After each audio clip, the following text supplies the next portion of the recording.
stores in New York over the next hour. Here are the top stories we're covering on the Bloomberg and from around. Alors, bon, fini la télé. Bonjour, bonjour tout le monde. Me revoilà pour une petite vidéo d'analyse sur le DAX en intraday à moyen terme et à court terme en fait, hein, et quelques hypothèses qui peuvent amener sur deux stratégies que je prépare notamment d'ici pour la fin de la semaine, qui pourraient se concrétiser en fait jeudi ou vendredi. Alors, dans un premier temps, c'est une vidéo évidemment à un titre pédagogique et informative. Ce ne sont en aucun cas des conseils d'investissement, comme vous pouvez le lire ici, sur l'avertissement que vous pouvez lire par vous-même. Alors, je vais tout de suite passer au graphique et expliquer en fait cette superbe journée que j'ai pu faire sur les marchés. Bon, évidemment, ce n'est pas toujours comme ça, mais avec 75% de réussite, voilà ce qu'on peut réussir à faire une fois qu'on a une méthodologie et qu'on travaille sous méthodologie. Donc, comment expliquer ces positions? Ben, concrètement, en fait, il y a trois ventes que j'ai effectuées sous la borne haute d'un range. Ici, c'est un graphique du DAX en 5 minutes. Et bien évidemment, ce que je vais faire, je vais dégrossir, enfin, je vais dézoomer pour pouvoir expliquer ma position, mes positions de la journée. Donc, les trois ventes, donc une qui a pu s'effectuer le matin, en matinée et dans l'après-midi, et la vente sur cassure. Pourquoi? Comment? Alors, ça, on va pouvoir le voir sur le graphique en fait mensuel. Même si j'ai été vendeur ce matin sur le DAX, car il est arrivé sur une borne haute d'un range, la tendance de fond est clairement haussière. Ici, on peut s'en apercevoir en données mensuelles. Des plus historiques ont été faits à 13 530 plus ou moins, et depuis, le marché corrige. Alors, y a-t-il un rebond au-dessus des 12 900? 12 900 qui est ici le support de moyen long terme, bah, c'est la question qu'on se pose. En attendant, bah, moi, ici, dans ma vision à court terme, nous avons plutôt un marché qui tente de rebondir, mais qui laisse de l'espace pour pouvoir travailler à la hausse comme à la baisse. Je m'explique sur un graphique à données hebdomadaires sur du DAX, où ici j'ai pu mettre en évidence le mouvement haussier, la tendance de fond qui est haussière. Et pour ma part, hein, premièrement, nous restons au-dessus du premier niveau de support à 12 900. euh, la tendance de fond n'est absolument pas remise en question.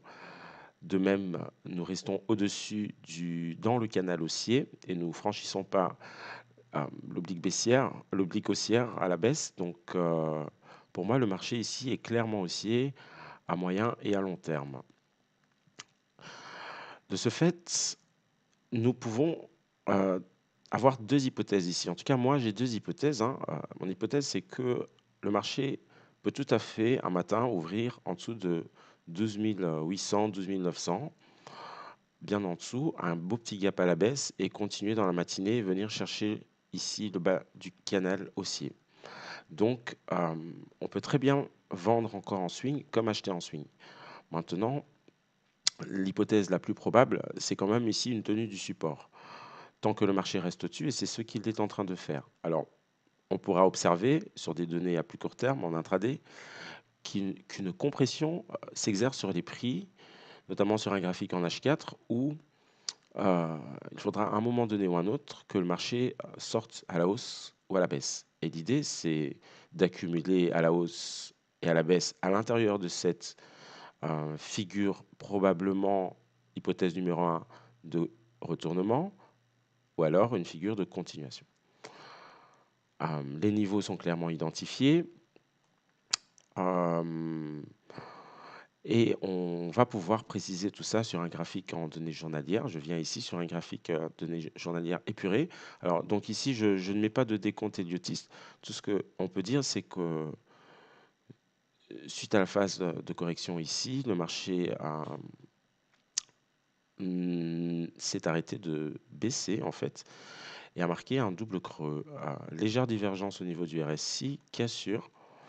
Et on est reparti tout droit pour casser des résistances. Alors, serait-ce ici une grosse vague 1 pour faire une vague 2 et ensuite la vague 3 qui serait encore plus grande? Pourquoi pas? Ou alors, mais en tous les cas, moi, ce que je vois sur ce graphique, c'est que nous avons clairement ici une première phase de hausse, la phase de baisse, donc c'est la première phase de hausse. Donc pour moi ici, je serais tenté de mettre une vague 1 en fait ici.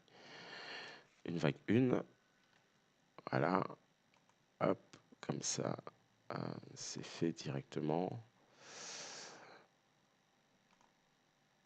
Et il faudrait que cela ne tarde pas à se confirmer.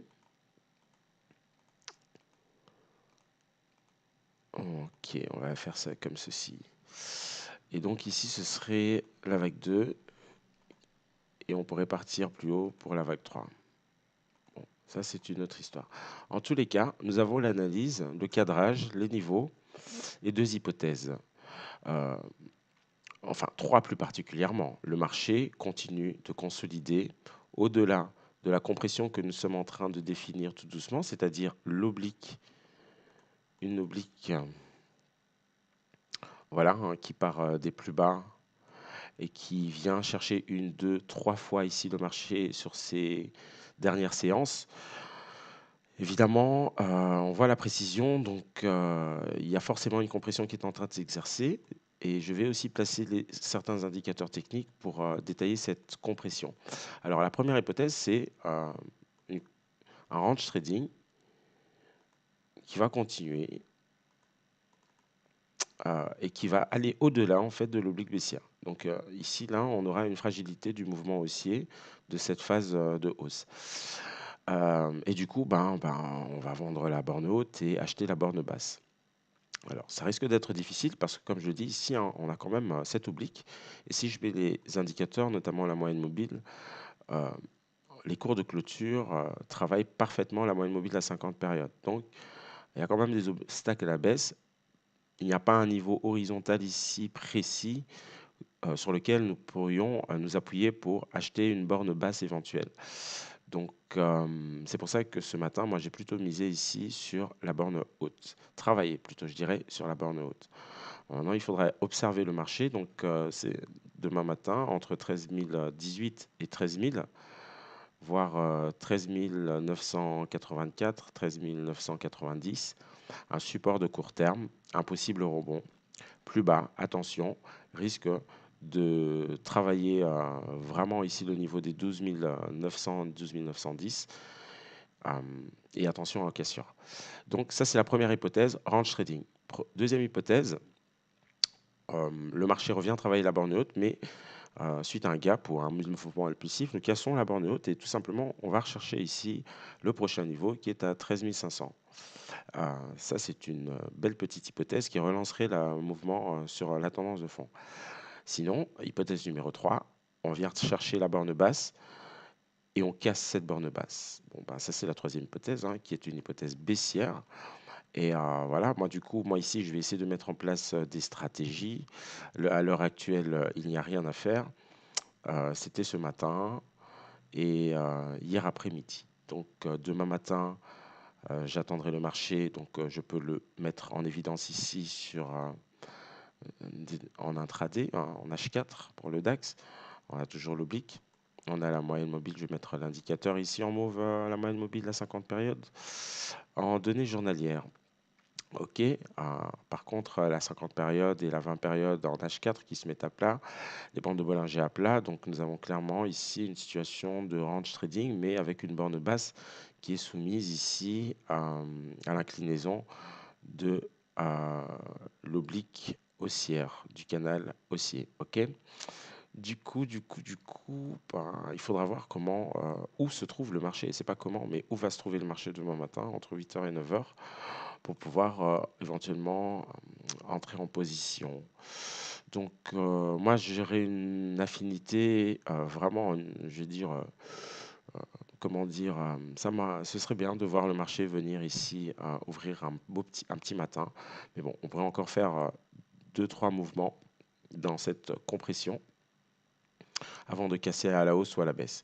Alors concrètement, d'après l'analyse technique et la théorie de dos, hein, ici on voit clairement apparaître un biseau haussier, donc avec plutôt des perspectives baissières, hein, dans le sens d'entrée, c'est-à-dire dans le sens de la tendance qui prévalait, qui était baissière. C'est pour cela qu'il est intéressant maintenant, qui sera intéressant de garder une vente, de garder un solde pour travailler la cassure. En tous les cas, même si nous n'avons pas de vente ici au-dessus et que la cassure s'effectue vers le bas, ce n'est pas grave parce que, évidemment, on aura toujours l'occasion de rentrer en position sur pullback ou sur un rebond correctif, voire sur une cassure éventuelle à court terme. Donc voilà, ça c'était l'analyse du DAX, l'analyse d'une position, je vais dire quasiment de A à Z, pourquoi je l'ai prise, pourquoi j'ai travaillé le marché ce matin sous ce niveau, sous 13 200. Alors, ben voilà la raison, je viens de vous la dire. Alors, j'ai utilisé, pour ceux qui suivent la formation, deux types de signal, hein. Alors, ce que je ne fais absolument plus, c'est que d'attendre, de voir le marché arriver sur mon niveau et de vendre directement. Donc, ça, je ne le fais plus. Enfin, en tous les cas, j'ai pas de tactique pour. Maintenant, ici, ce qui s'est passé, je pense, voilà, en 15 minutes, c'est que voilà, la bougie signale ici. J'ai attendu l'enfoncement. J'ai pas entendu la clôture de cette bougie. J'ai dû vendre quelque part ici. Bah, de toute façon, on peut le voir. Oui, voilà, je l'ai vendu ici. Donc sur l'enfoncement, c'était assez rapide, ça n'a pas tardé. Donc ça, je l'expliquerai et je pourrais détailler cette tactique, hein. En fait, la tactique, ce n'est ni un rebond, ni un pullback, ni un repli, ni une cassure. Ça, c'est un reverse short. Euh, voilà, donc un retournement brutal. Par contre, ici, j'ai encore tenté le coup plus tard dans la matinée, mais cela ne s'est pas concrétisé et quasiment s'est terminé en reverse long. Mais bon, je suis sorti de ma position ici, quasiment, j'ai pris quelques points. Par contre, j'ai retenté, un peu en retard, un peu en retard. Donc, j'aurais pu donner mon signal ici, déjà sur cette bougie. Mais bon, moi, je l'ai chopé là. Je suis ressorti rapidement. J'ai attendu de voir potentiellement un signal pour acheter ici le niveau. C'était les plus bas du jour, les plus hauts de la séance de la veille. Donc, un retournement potentiel comme dans cette zone ici pour travailler éventuellement un range de très court terme. Et qu'est-ce qui se passe ici sous ce niveau d'importance si on a un range et qu'on casse à la hausse?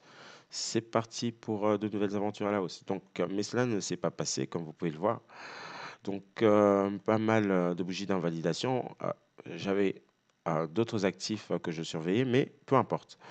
Je pense que j'ai pris position sur cette bougie avec un stop assez serré pour travailler ici sur la cassure. Et puis, bon, ben voilà, j'ai sorti ma position au fur et à mesure qu'on descendait, quoi. Donc, voilà un peu l'histoire de ma journée sur le DAX. Alors, évidemment, ça se passe la plupart du temps comme ça, 75% du temps.